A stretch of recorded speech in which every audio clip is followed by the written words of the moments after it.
everyone and welcome.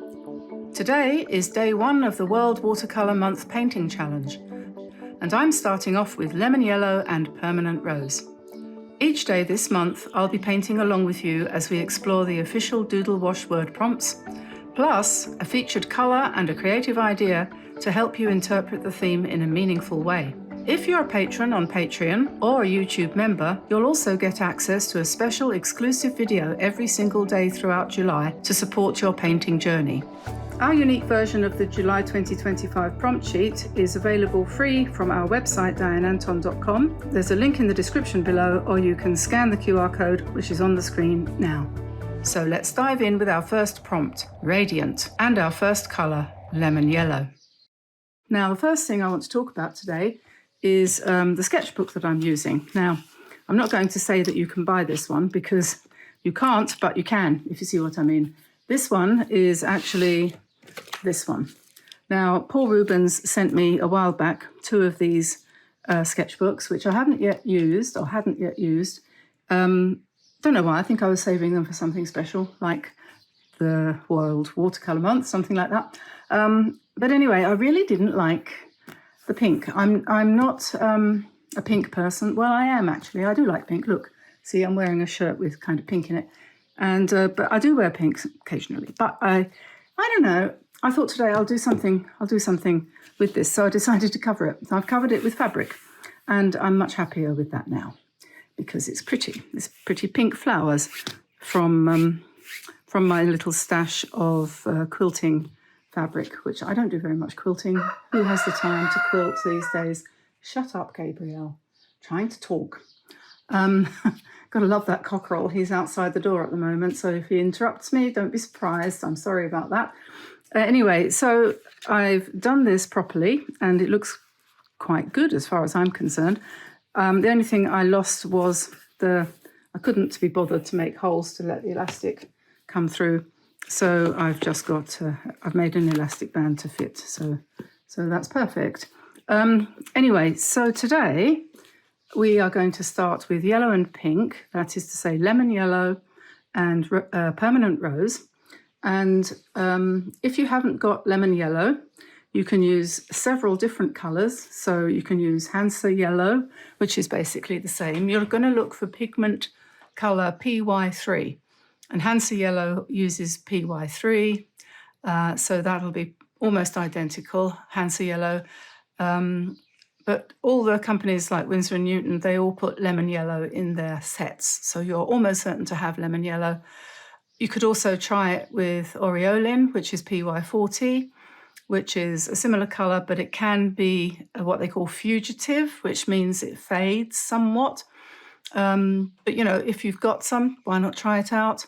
Then there's benzimidazolone yellow, which is from Michael Harding. That's another one I've got. That's virtually identical, benzimidazolone yellow light. Notice I have learned how to say that long word. Yes, it's right up there with quinacridone, actually a little bit more. And then cadmium yellow lemon, if you haven't got lemon yellow. Cadmium yellow is like a little bit more opaque, but it'll do. Now, as far as pinks go, there's less choice, really. I've got permanent rose here from Jackman's. The suggested colour was rose madder. That's hard to get nowadays. It's one of those colours that's not really widely available, but permanent rose is very close to that, or else quinacridone rose. But don't use something like Potter's pink because that's too granulated and it's got other colours in it as well. So you want to look for a pink like that. It looks like a red, but when it's diluted down, it turns pink. So that's that. And oh yeah, as far as the videos supporting this go, if you're a member of either Patreon or our YouTube membership, then you'll have access to a short video every day as I explore these colours and these prompts with you. If you're not a member, you won't be getting that, I'm afraid. So since it only costs $4 a month, if you can possibly afford that, or you feel that you would like to give it a try, you can subscribe and you can unsubscribe anytime. And you can do that all yourself. It's all within your control. Some people have thought that they had to ask me to unsubscribe them, but they don't. You can do it all yourself. It's all quite clearly explained on Patreon and in YouTube. Thank you, Gabriel. He says he thinks it's a good idea. Okay, and of course, if you are a member of Patreon, the videos that we're going to be putting up are always ad-free, so you don't have to worry about interruptions at all ad-free. There's lots of other benefits to being on Patreon and membership as well, so you might want to give it a try. I know a lot of new people are coming along at the moment because of this challenge, so go along and explore Patreon. You don't even have to pay to go and have a look. You can have a look around as a free member. And you can see some of the videos I put up, I do put up as free. So you'll find a few things there that you can take a look at. Okay, so if you have a pan set rather than a tube set, don't worry, there's no problem. I have my pan set here, which I put together with a whole bunch of colours in. Now, you probably know this, but if you don't know this, and some people won't if they're very new to painting, and there's no shame in that. Say, for example, you wanted to do this challenge and you wanted to use paint like I've got here in this palette, in this mixing palette. What you need to do is you need to go into your little half pan here and transfer some of the paint using your brush. It's the only way I know of to do it. And this is what you should do always when you are painting in watercolor. You should always, it's not helpful. You can, and sometimes if you just want a little dab of a color or you're painting a very specific type of painting, you can work directly from these pans. But since if you follow my style, you'll find that I constantly mix and match the colors, and these pans are too small to do that in. So you can either use a separate palette like this, and it does take a little while to do this, which is one of the reasons I prefer tubes, really, to be honest. And this kind of set is useful if you're traveling. That's what it was originally intended for plein air or outdoor work. Or if you were actually on the road, you can just put everything in a pan, in a palette like this, in a tin. So now we've got some paint there, and we can work from that, and we can pick up our yellow as well in the same way, which is this one here. This is actually lemon yellow. It might be slightly different from, probably get a little bit of orange mixed in because I didn't clean my brush very well. That's another thing. So we'll just put the lemon yellow in here. It does tend to have sometimes a tinge of green or orange about it, actually, lemon yellow. It's not always completely pure. The Hansa yellow is probably your purest option. If you looked at the introduction to the video today, you saw me putting paint on the paper, and this is how that has spread so far. It's just moving out. It's pushing its way out from the center into the yellow, and the yellow is kind of stopped here, so it's kind of faded away to white around the outside. And this is a technique that we often use for painting flowers, obviously not necessarily on this scale, but this is like the center of a flower, or it could be. So you just drop a little bit of paint into wet paint and you'll get a nice feathery kind of look, which is something you might want. Okay, so that's how you transfer, and that's what you probably would want to do. You could mix it here or here. These are intended for mixing, but the problem with these is that they're metal and the paint beads, and you'll see what I mean by beading. That's what beading is. It's not particularly helpful. So the only way you can stop that happening on a metal surface is to take something abrasive like cleaning powder, like good old Vim or something like that, Sif, and take the shine off. But I don't really like to do that, because if you do that, then you're likely to get rust even quicker than you normally do with a metal tin. So that's also not a brilliant idea. So we'll put that away for now. That's a great set. Those are all custom colours. I've got a couple of precious ones in there too that I must remember are precious. And we will go to our sketchbook in which we're going to be doing this challenge. So this is page 1. And yeah, this was the other problem with this sketchbook. It was broken, so I had to tape it here with a bit of I don't know what I've used there. I think that's painter's tape. But yes, but anyway, the paper is quite good. Now, I'll just show you before I start, I'll just show you what I did when I first started on this challenge myself, just to, what's the word, to so that you know that you don't expect to produce, you never expect to produce a masterpiece first time off. And if you're doing a challenge, the whole point is it's a challenge.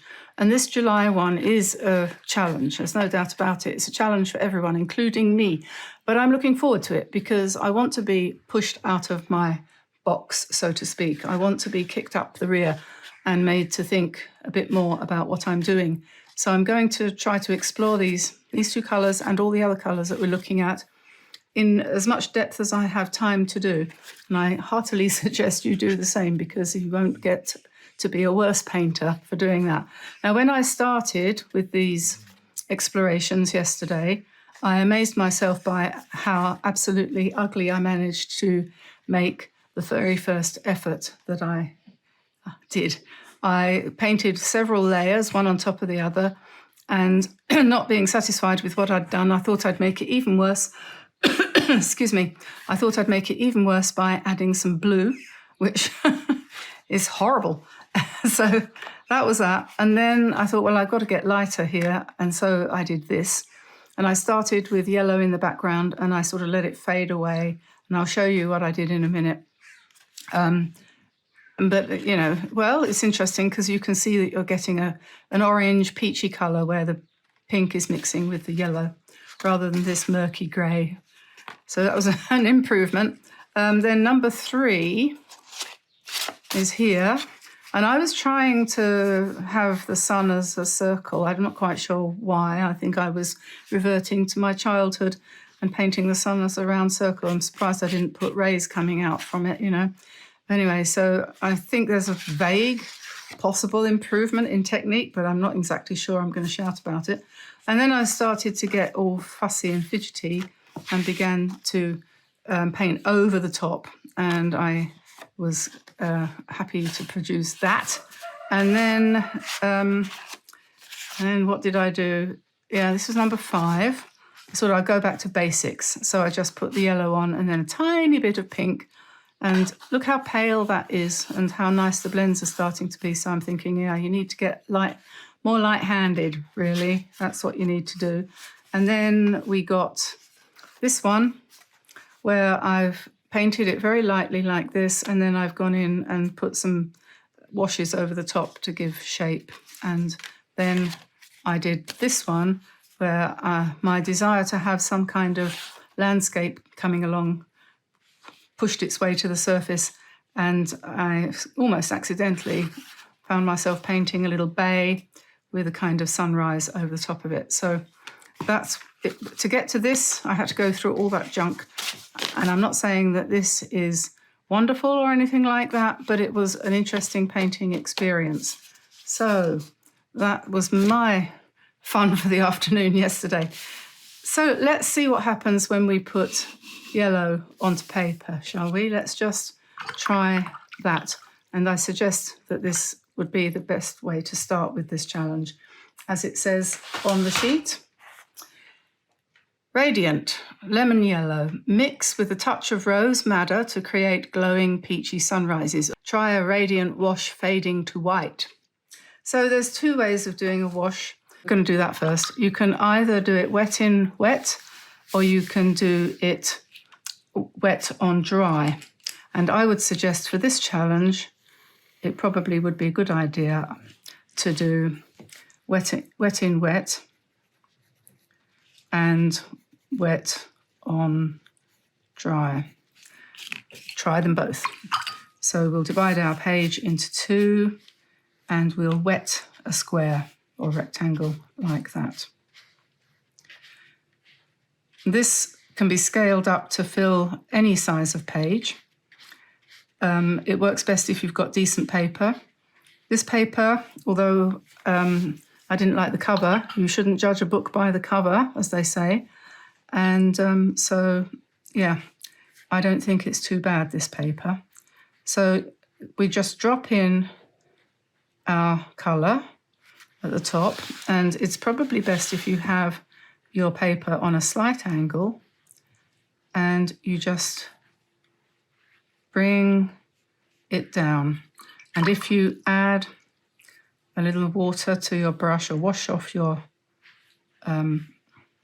brush while it's tilted like that, and then just encourage it. Don't go back up to the top, but encourage it to come down, and then you let it just kind of wash down.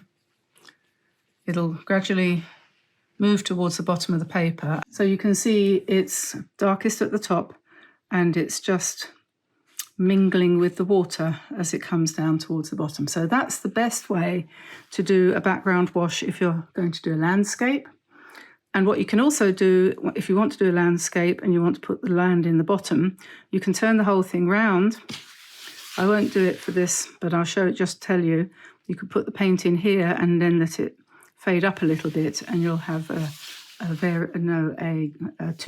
two-colour graduated wash. This is called a graduated wash, done wet in wet. Now, you can do the same thing. I'm going to think I need to use my little clipper here, so I'll do that. You can do the same thing, wet on dry. And if any of you out there haven't tried some of these exercises yet, and you want to learn to paint, you might think that this is boring and pointless, but it isn't. So you just stroke the paint in from side to side like this, allowing it to, because we're doing a graduated wash, which is what he suggests, use the yellow and fade to white. So we're just using all the paint up as we go across the paper until we get to the bottom.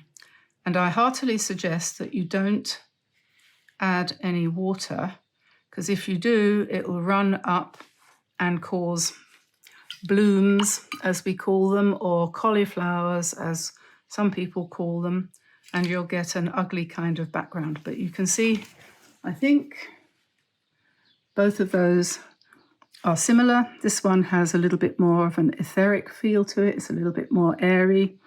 This one, it has turned out to be quite a nice even wash. Now, that says two things. That says the paper is good quality and is absorbing the paint evenly. And it is true to say at the moment that the Chinese watercolor paper that's coming to us is better than you would have expected for the price that it is. So that's one of the reasons. And I think Paul Rubens do have good quality paper. The other reason is that it's good paint. And that is Winsor & Newton Lemon Yellow, that one. And at the end of the day, even if Winsor & Newton have their paint made in France, I think it's the professional one that's made in France and the Cotman is made in China. I think so. It's either that way around or the other way around. But either way, there's nothing wrong with Winsor & Newton's paint. So if you only have access to that. When I lived in Canada, I couldn't really get anything because it was before Daniel Smith started. Actually, it was around about the time he started, but it wasn't available up there then. And all I could buy was De La Rowney.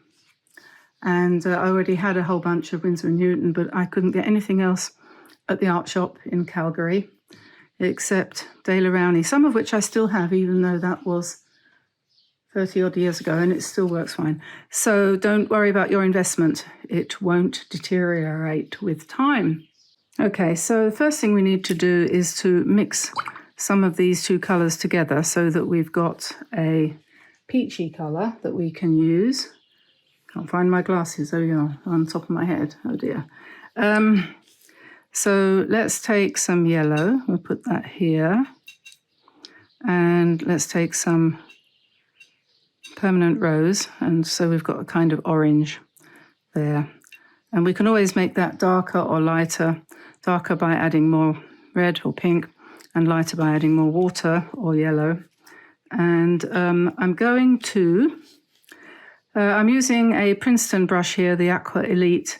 I like these Princeton brushes. I haven't yet tried their Neptunes, but I do believe that they're good, and would recommend that Princeton is actually probably the most reliable and reasonable brush that you can get from in America, I think, actually, at the moment. So I can either wet the paper and do wet in wet, or I can paint dry on wet. Wet on dry rather. Oh dear, it's only 9:30. But what I'm going to do first is I'm going to mark out where I'm going to imagine that the sun might be, which could be here. So just going to put a very light dotted line, and then I'm going to wet the paper around that, leaving that bit dry, because this way the paint will stop running when it gets to that dotted line. And I'm not going to go right down to the bottom. I'll just go down to about here, I think. I'm playing it by ear at the moment, guys and girls. Playing it by ear. And I'm going to pick up some lemon yellow. And we'll drop in at the top and do that light wash that we were talking about before. I just want that on a very slight tilt.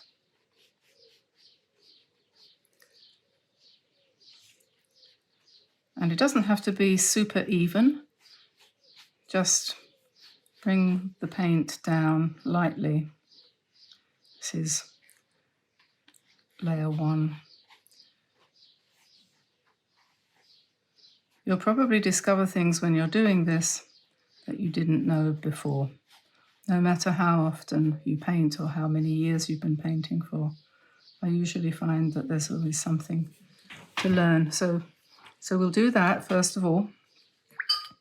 And then maybe I'll go for the orangey peach colour and just drop in a little bit of that near the top. I'm using the brush on a slight angle, but just dropping it in very lightly, almost doing like a drop wash, which we did the other day with the little birds. And just bring that across. I don't know about you, but I haven't seen that many sunrises.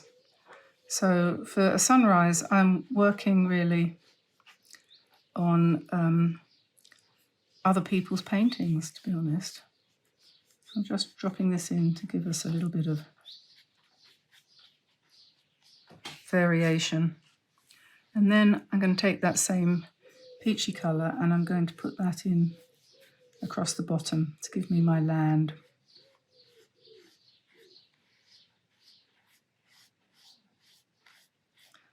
And allow it to go from darker to light to give it a bit of variation. Okay, and when that's dry, we'll be able, I hope, to remove those dots there. And this is now going to have to dry, so I'll get the hairdryer. I'll try to get rid of those pencil lines.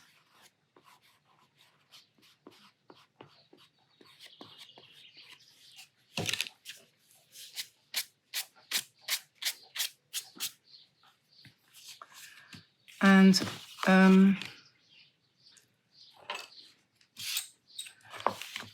now I'm going to add a little bit more of the pink.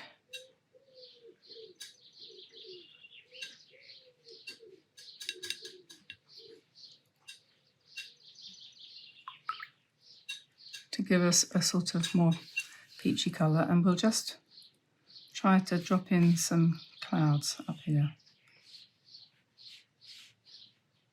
Sort of vaguely thinking, I think I've seen clouds streak across the sky early in the morning sometimes.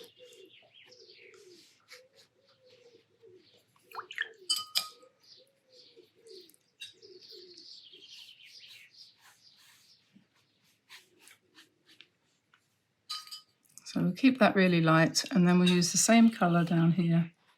Perhaps we'll paint in a little bit of landscape down here.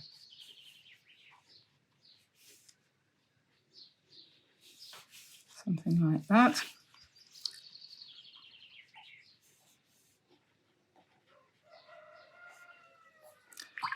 And maybe a little bit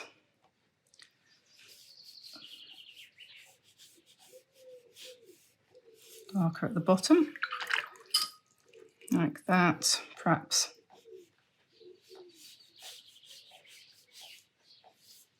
And then we probably want to paint the sun in so we can keep the shape of the rising sun as much as we want. Probably don't want it quite that radiant, so we'll just brush it out. The sun here has been so powerful and hot just recently. Feels like the desert. Yesterday the temperature here in France was the same as the temperature in Cairo. And at Wimbledon in London, it was the hottest day of the first day of Wimbledon ever. Yes, indeed. So there we are. There's our attempt at radiant. And hopefully that will be dry shortly. So have a go at doing something like that. And see what you think about the mixing those two colours and how far you could take that, how much contrast you could get. If you started to, you could add more dark in the sky and you could add more features to the mountains. But I'm going to leave that there with you as a thought experiment, and you can see where that will go. And now I'm going to have a go at painting something which I have done before, and I will show you if I can find my book again. Where's it gone? Here it is. I did this one earlier, yesterday actually, after I'd been practicing, and I thought, what can I do that would look nice? So I had a go at doing some laburnum. I don't know if you're familiar with laburnum trees, but they have these amazing yellow flowers which come down, hang down from the branches. And I did this using just lemon yellow and permanent rose. And then when that was done, I added a little bit of green, mixed, I think, blue and yellow to make the green. And this was a painting that I did before, and you can see it if you go to the link in the description below. It was about 3 years ago, I think. And I thought I would give it another go. So I did. And today, when I was practicing, I thought, well, why don't I show you again how that was done? So let's have a look at another piece of paper, if I can find a piece of paper. This is Arches, this paper here. So if you do give this a try, I suggest you put down something over your table and clear away anything that's important, because it can make a bit of a mess. But I'm using a 1/2 inch sword liner here. This one is from Craftmo, and it was an experiment and we never produced them. But you can get a 1/2 inch one from a 1/2 inch one just like this, a sword liner or dagger or whatever you want to call it, from Princeton, and they call it Neptune. So I'm just going to pick up a fair amount of paint on here, and then I'm going to spatter all over my paper. It doesn't really matter where the spatters go, but you might want to just kind of try to keep them more or less in vertical lines, but it really doesn't matter. It doesn't matter about the spatter. So just do as much as you want, which in my case can often be quite a lot. I used to live in a street called Laburnum Avenue when I was growing up, in a place called Swanley in Kent, and famous for the Brinks-Mat robbery. I wonder how many ladies out there who are English remember the Brinks-Mat robbery at Heathrow, and where the gang used to hang out in Swanley. I always knew there was something going on I didn't know about in that place. I really did. Anyway, moving on. And then I'm going to use this brush, which is a number 12 Princeton Aqua Elite, to do some smaller dots. And then I'm going to, what am I going to do next? Can you guess? I'm going to pick up some of the orange that I've created and just drop that in at random. This is all pretty random at the moment. And then I have put here a little bit, this is Jackman's sap green, and it's quite a light sort of olivey green really, and I'm just going to put just a few dots of that in because I'm cheating now. And then what we're going to do next is we're just going to join up a few, and now think pendulous flowers hanging down. I've just put yellow paint all over my iPad screen. And vary the way you touch the paper from like that, strokes like that, or strokes like this. And you'll blend naturally the orange with the yellow. Oh, I'm just smiling to myself because I'm thinking about Brinksmat and Swanley. Oh dear, it was, we moved there when I was 8, so that would have been 1961. My father had just got out of hospital. He broke his back falling out of a window when he was cleaning it and was in hospital for a year. And until then, we'd lived in London, where my parents were born. And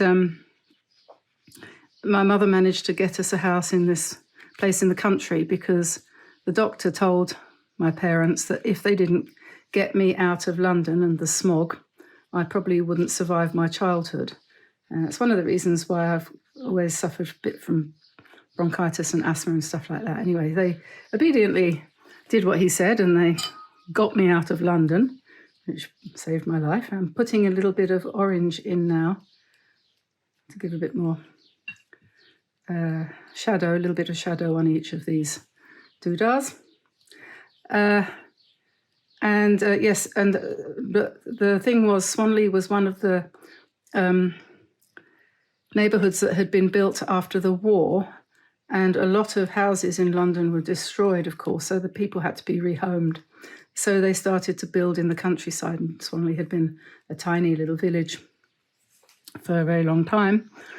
And then all of these people from London came to live there, and it rather kind of upset the apple cart a bit, because London was, at that time, London, South London especially, was renowned for, let's say less than 100% honesty. There was skullduggery and thievery going on all over the place. I'm sure it's the same in any big city.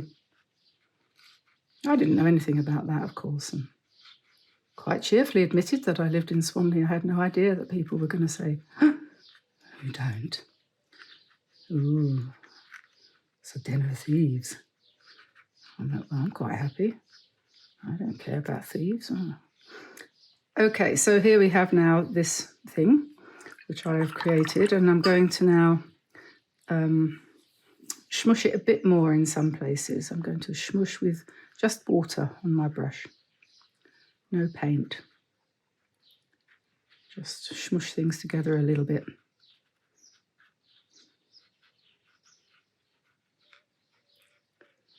Not completely, don't lose all your lights. It's sad when the light goes out. Now I've got here a size 8 Drawwell brush from Japan, from my Mr. Miami, my friend over there who sends brushes around the world for me. And I'm going to mix with that green a little bit of this orange to give myself a light brown. And then at the top here, we will just dangle in. And I'll try to make it have a bit of a curve. The one I did yesterday in practice didn't curve. So I add a little bit more green and let that run about. You might want to put in a few variations, kind of twigs going up and stuff like that. Whatever kind of looks right to you. And we'll take some of that green and we'll do a few leaves. I can't remember what the shape of the laburnum leaf is, so we're going to hang on to our usual oval with a point, and we'll just do those because they're the easiest. And then we'll get some of the green again, and I'm going to mix it with a bit of pink. Not as much as that.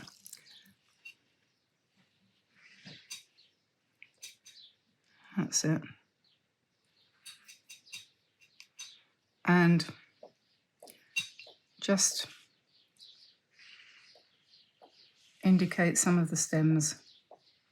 Try and drop stem colour into the spaces, not too much into the actual yellow, otherwise you'll lose your yellow, but just in a few places, giving it a downward tendency. Drop a little bit of that into our twig or branch as well. Let's have one coming down here maybe. And it will spread and bleed a little bit. That's what you want. And then I'm going to make that a lighter green, a more yellowy green, by adding more yellow. And we will put a bunch of unopened flowers down here. And at the ends here, just a few.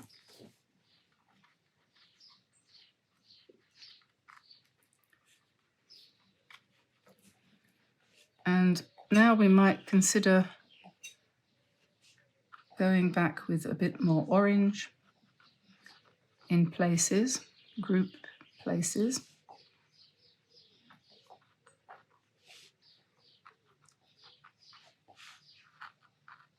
Because this is the shadow really. You don't want to put too much though, otherwise you will lose your yellow.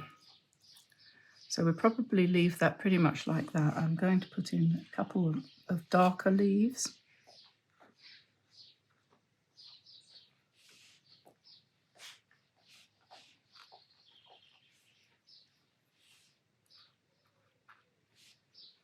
Up here. And then I think I'm probably going to leave it like that to dry, and then I might come back later. The paper is adorable. This is, as I said, Arches, and it does tend to bleed quite a lot. This bit here needs to be spreaded out a bit. At this point, if you want to lift anything out, just use a thirsty brush, which means a brush that's wet, but you've taken off all the colour and dried it a little bit on a cloth. So you can do that just to lift out a little bit of colour. So I'm going to leave it there. I hope you enjoyed that and the introduction to the challenge, which I hope you're going to join me in throughout the month. Don't hesitate to become a member of Patreon. We're always looking for new members, you know. It's a nice little community we've got over there, and everybody has fun trying to paint every day, because that's what it's all about, isn't it? So I think I'll let you go now. I can't think of anything else I need to say, and I will see you tomorrow if you're on Patreon or if you're a member of YouTube. Otherwise, I'll see you on Thursday, I think, and Saturday, definitely. So I'll say bye-bye for now, everybody, and see you soon. Take care. Bye-bye.